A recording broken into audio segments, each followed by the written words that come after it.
नमस्कार, 18 city news channel में आप सबका स्वागत है। मैं हूं धर्मेंद्र। त्रिस्तरीय पंचायत चुनाव को लेकर राजनीतिक सरगर्मी काफ़ी तेज हो चुकी है। छोटकी सनदिया पंचायत में इस बार कई उम्मीदवार चुनावी मैदान में खड़े हैं, लेकिन वर्तमान मुखिया हरेंद्र प्रसाद यादव से आज हम बात करेंगे उनके पंचायत के बारे में, क्योंकि जिस तरीके से एक आरोप लगाया जा रहा है पंचायत के एक प्रत्याशी के द्वारा जो इस बार मुखिया का चुनाव लड़ रहे हैं कि उनके गाँव में विकास का काम नहीं हुआ है। तो आइए हम बात करते हैं हरेंद्र प्रसाद यादव, वर्तमान मुखिया और मुखिया प्रत्याशी भी होंगे। ये जो आरोप लगाया जा रहा है कि उनके गांव में काम नहीं किया गया है, क्या ये आरोप सही है?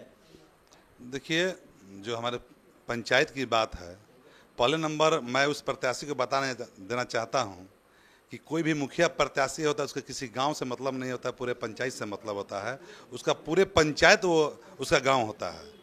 तो मैं बता देना चाहता हूँ कि जो उनका आरोप है बेबुनियाद आरोप है। दुलारपुर में बहुत अच्छा काम हुआ, घर के सामने ही नल योजना तक बहुत अच्छा सोलिंग काम हुआ है। उनके अगल बगल सोलिंग काम हुआ है, नली का काम हुआ है। जहाँ पर खड़ा होकर लोगों को बेवकूफ़ बनाने का जो काम किए वो पीएचडी विभाग से नल योजना का काम हुआ है। आप सभी जानते हैं कि कहीं भी नल योजना का काम हुआ है, चाहे नगर निगम की काम हो, चाहे पूरे बिहार की बात हो। उस बिहार की बातों में देखिएगा कि जहाँ भी नल जल का काम हुआ है गड्ढा खोद कर छोड़ दिया गया है। उसका नतीजा ये है कि ये सरकार की कमी है कि अभी तक जो नाली का पानी बह रहा है, किसी का मिट्टी का युवा है। तो इस तरह से ये सरकार की नाकामी है, उसमें हम लोग का कोई रोल नहीं है। कोई मुखिया उसमें क्या कर सकता है। लेकिन जहाँ तक रतन दुलारपुर की बात है तो मैं आपको बता देना चाहता हूँ और पूरे पंचायत के लोगों को बता देना चाहता हूँ कि हमने आबादी के अनुसार हर गांव में काम करने का काम किया है और रतन दुलारपुर में खास करके बहुत विशेष काम हुआ है। और उनको दिखाई नहीं देता है तो वह कम से कम अगल बगल के देखे। चुनावी राजनीति है, लेकिन कम से कम इतना झूठ ना बोलो कि आपको जनता कहे कि वो बेवकूफ़ है।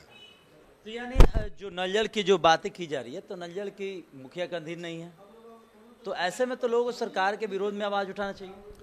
देखिए, जिस तरह से मेरे पंचायत में पीएचडी विभाग से जो भी नल जल का काम हुआ है, मैंने खुद आवेदन रखा है कि बहुत से ऐसे पंचायतों में जो मेरे वार्डों में काम हुआ, आज तक किसी का पानी नहीं चालू है और आज तक किसी का जो नल चालू है तो ढलैया नहीं हुआ है कोड़ने के बाद।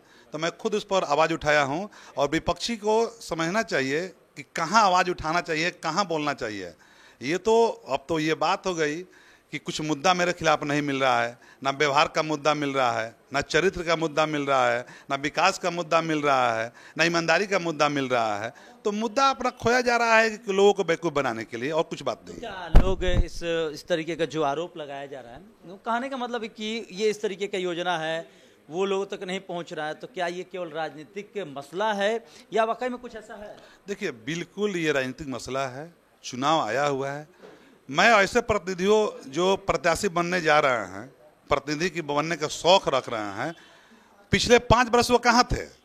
आज ये 2-4 महीना 1-2 महीना आया है, चुनावी मुद्दा आया है तो उठा रहे हैं। आपको तो पहले मुद्दा उठाना चाहिए। विपक्ष का काम है कि मुद्दा को उठाना। तो आप 5 वर्ष के मुद्दा पिछले 5 वर्षों में कहाँ थे? कहीं दिखाई नहीं दे रहे हैं। आज लोगों को वोट लेने की बात है तो किसी तरह से बरगला कर वोट लेने की बात है, किसी तरह से ये मुद्दा नहीं है। ये बताइए, मुखिया कब से प्रधानमंत्री होने लगी? ये कहना है कि इंदिरा आवास मुहैया कराया जा रहा है और आपने एक पिछले इंटरव्यू में एक आंकड़ा भी दिया था, तो आप प्रधानमंत्री हैं। देखिए, कोई मुखिया, कोई सरपंच, कोई विधायक, कोई ना मुख्यमंत्री, कोई प्रधानमंत्री होता है। एक लोकतंत्र की ये लड़ाई में, एक लोकतंत्र में जीता हुआ व्यक्ति जो सांसद होता है या राज्यसभा सांसद होता है वो प्रधानमंत्री होता है। कभी मुखिया प्रधान नहीं बन सकता है, कभी नहीं बनेगा। लेकिन ये अपनी अपनी सोच है। मैं आपसे पूछना चाहता हूँ कि माननीय आर.के. सिंह साहब हैं सांसद, इसके पूर्व विधायक थे अनवर आलम, पूर्व विधायक थे, वर्तमान विधायक थे अमरिंदर बाबू।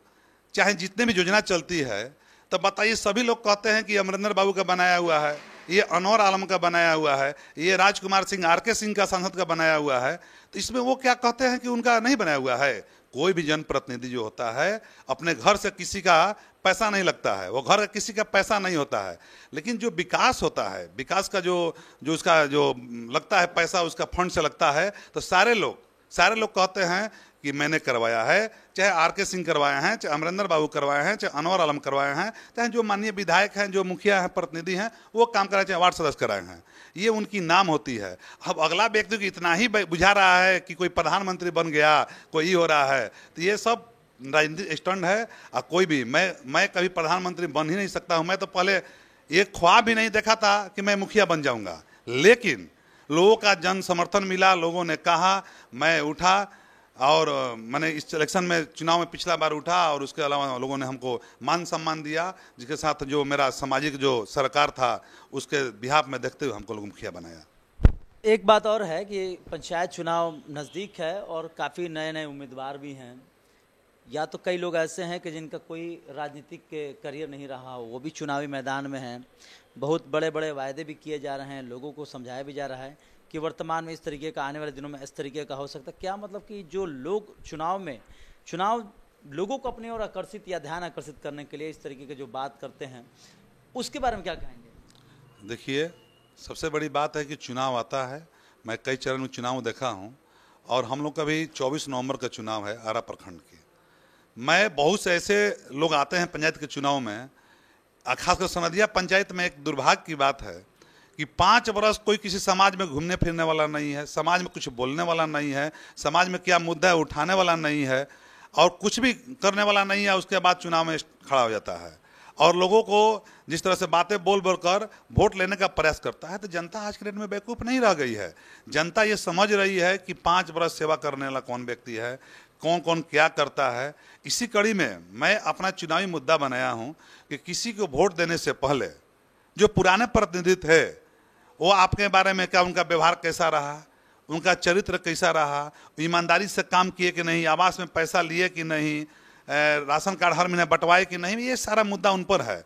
नए कैंडिडेट के लिए मुद्दा ये है कि लोगों के लिए बीच में कि वो कैसा प्रतिनिधित्व, पहले का उसका व्यवहारिक पक्ष कैसा है, उसका कल्चर क्या है, वो किस तरह से उसका व्यवहार है, उसका चरित्र कैसा है, अपने घर का गार्जियन का पैसा लेकर कहीं कोई बिजनेस में उड़ाया तो नहीं है, वो फेलियर तो नहीं हुआ है। तो जो बिजनेस में फेलियर हो सकता है वो जनता की क्या सेवा कर सकता है। इस तरह की बात लोगों को सोचना चाहिए, और लोग सोचते हैं, और सनदिया पंचायत की जनता बखूबी सोच रही है, और आने वाला दिन में आपको बखूबी रिजल्ट मिलेगा। आखिरी सवाल, आपका पंचायत इस बार बाढ़ ग्रसित था, बाढ़ में लोगों को जो लाभ मिलना चाहिए वो मिला है कि नहीं मिला है? पिछले बार में हमने सवाल रखा था, इस बार भी पूछ रहा हूँ कि मिला कि नहीं मिला, क्योंकि उनका कहना कि वो तो ब्लॉक जाता था अपने निजी कामों से। देखिए, सनदिया पंचायत की समझ जनता जानती है कि मैं LIC और सहारा से बिलोंग करता हूँ, आज भी मेरा वही काम है, साथ में मुखियागिरी में करता हूँ। मुखिया बनने से पहले मैं निजी काम से कभी भी ब्लॉक जाता नहीं था, लेकिन जब से मुखिया बनने के बाद सहारा LIC का जो काम था उसके साथ मैं मुखिया के काम बखूबी निभाया हूँ। साथ में जो भी आज जो काम होती है, मैं केवल पब्लिक पंचायत के काम के लिए जाता हूँ।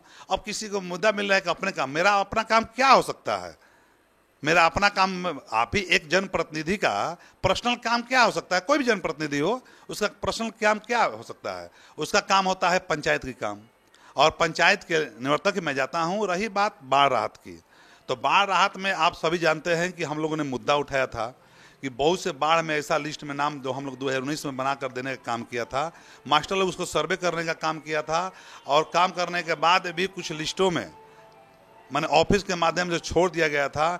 हमें सारे मुखिया मिलकर उस मुद्दा को उठाया और फिर से लिस्ट बनाने के लिए दिया गया, और लिस्ट वो संभवतः जुड़ भी गया है और उस पर काम भी चल रहा है, जिसे लोगों का प्रशासन का कहना है कि बहुत जल्दी उसको पूरा कर लिया जाएगा। ये उन लोगों का कहना है। मेरा अपना निजी जो मामला होता है, मैं ब्लॉक का कोई मेरा मामला नहीं होता है, मेरा निजी काम कोई नहीं होता है, मैं लोगों के जनहित के कल्याण के लिए ही ब्लॉक जाता हूँ। जनता से क्या अपील करेंगे अपने पंचायत के? देखिए, जनता से अपील मैं करूँगा कि आपने हमारे आने से पहले 15 वर्ष को शासन देखा, मेरा भी 5 वर्ष का कार्यकाल देखा। मैं जनता से अपील करूँगा कि आप देखिए कि 15 वर्ष पहले क्या आपके सुख दुख में शामिल होते थे जनप्रतिनिधि? क्या आपके कबीर अंत्येष्टि के नाम पर या सरकारी पैसा हो या अपने निजी फंड से हो, आपको देने का काम करते थे? ये देखिएगा। हरिंदर यादव अगर आपके सुख दुख में शामिल हुआ है, अगर आपके सुख दुख में शामिल होकर आपको कबीर अंत्येष्टि के नाम पर या सरकारी फंड हो या निजी फंड हो आपको देने का काम किया है, तो मैं जनता से अपील करूंगा कि जरूर ऐसे लोगों को यानी कि हरिंदर यादव को जरूर लाइए। अगर नहीं किया है और किसी भी कबीर अंत्येष्टि का पैसा किसी घर में नहीं पहुंचाया है तो मुझे वोट देने की जरूरत नहीं है। लेकिन मैं अगर आपके दुख में खास करके मैं शामिल हुआ हूं, आपके कबीर अंत्येष्टि के नाम पर पैसा देने का काम किया हूं, या सरकारी पैसा हो या निजी फंड का पैसा हो, तो मैं आपसे अपील जरूर करूंगा कि मुझे वो उसके रूप में मजदूरी मिलना चाहिए, मुझे उसके रूप में आशीर्वाद मिलना चाहिए। तो ये थे हरवेंद्र प्रसाद यादव, जो छोटकी सनेदा पंचायत के वर्तमान मुखिया हैं और मुखिया प्रत्याशी का इस बार चुनाव भी लड़ेंगे। जिस तरीके से इन्होंने कहा कि जो विरोधी लोग हैं, आरोप प्रत्यारोप का दौर यदि नहीं चले तो राजनीति करना भी थोड़ा सा मुश्किल होता है, लेकिन जिस तरीके से इंदिरा आवास या नल जल की जो बात है वो तो बिहार सरकार की योजना में आती है, मुखिया का अधीन नहीं है। और बात किया जाए तो पंचायत में प्रॉपर किसी गांव का इन्होंने कहा है कि विकास अलग बात है, लेकिन एक किसी गांव का बखूबी नाम लेकर करना ये सरासर गलत है, क्योंकि विकास चारों तरफ किया जाता है, ना कि प्रॉपर एक किसी गांव। यानी जो भी चुनावी मुद्दे हैं उसे बस मुद्दा के तरह ही लोग देख रहे हैं, लेकिन देखना यह दिलचस्प होगा कि जब चुनाव नज़दीक आता है तो कई जो प्रत्याशी होते हैं अपनी बातों को रखने का तरीका ढूंढते हैं। इसमें किसी तरीके का कोई विरोधाभास नहीं होता है, लेकिन रख सकते हैं। लेकिन आने वाले दिनों में चुनाव जब होगा तो लोग अपनी मत किसको देंगे ये तो आने वाला वक्त बताएगा।